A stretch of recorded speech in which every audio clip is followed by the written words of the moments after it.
Hai guys, welcome to my channel. Sebelumnya, jangan lupa like, komen, dan subscribe pada video kali ini.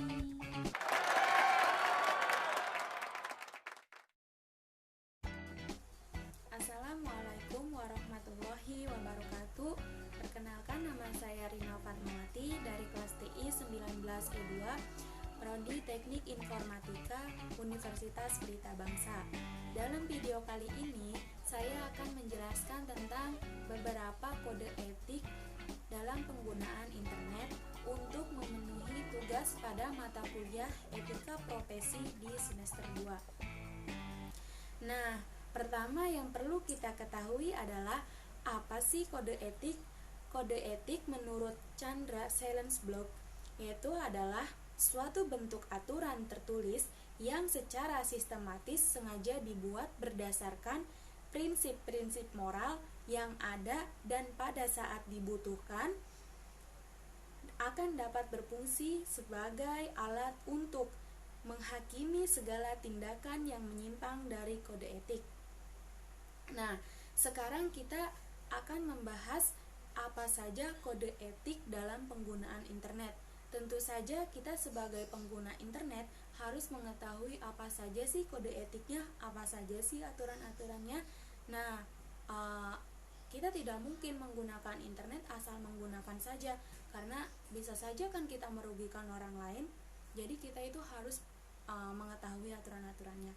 Saya akan memberikan beberapa contoh dari kode etik pengguna internet. Sebelumnya, mohon maaf, saya menjelaskannya dengan cara membaca, tetapi nanti akan saya jelaskan per poinnya. Yang pertama, kode etik pengguna internet adalah menghindari dan tidak mempublikasikan informasi yang berbau pornografi dan nudisme dalam segala bentuk apapun. Nah, jadi kita sebagai pengguna internet itu dilarang untuk mempublikasikan informasi yang berbau internet atau yang berbau pornografi dan nudisme dalam segala bentuk apapun.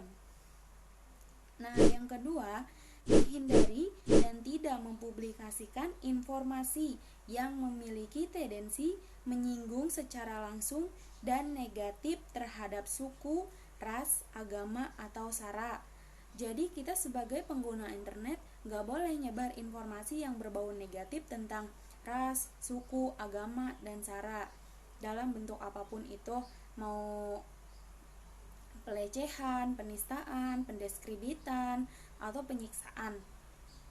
Yang ketiga, menghindari dan tidak mempublikasikan informasi yang berisi instruksi untuk melawan hukum atau ilegal positif di Indonesia dan ketentuan internasional umumnya.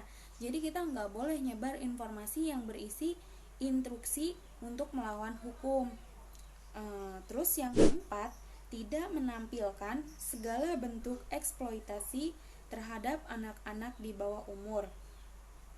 Yang kelima, tidak mempergunakan, mempublikasikan, dan atau saling bertukar informasi atau materi yang memiliki kolerasi kegiatan printing, hacking, dan cracking.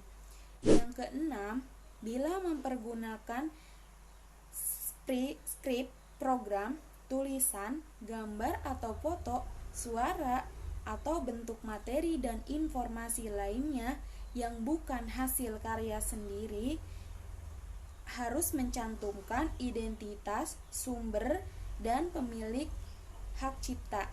Bila ada dan bersedia untuk melakukan pencabutan yang mengajukan keberatan serta bertanggung jawab atas segala konsekuensi yang mungkin timbul karenanya.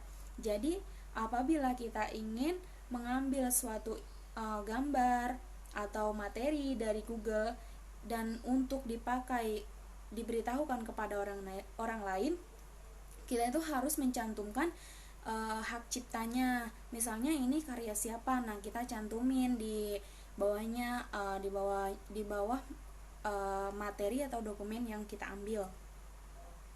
Yang ketujuh, tidak berusaha dan melakukan serangan teknis terhadap produk, sumber daya, dan peralatan yang dimiliki pihak lain.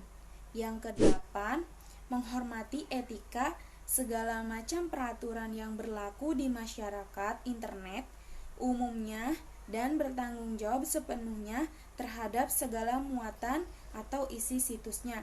Jadi sebelum kita membuat suatu situs atau blog, kita itu harus mempertimbangkan dulu etikanya terhadap masyarakat internet yang lainnya, apakah pantas atau tidak. Yang kesembilan, untuk kasus pelanggaran yang dilakukan oleh pengelola, anggota dapat melakukan teguran secara langsung.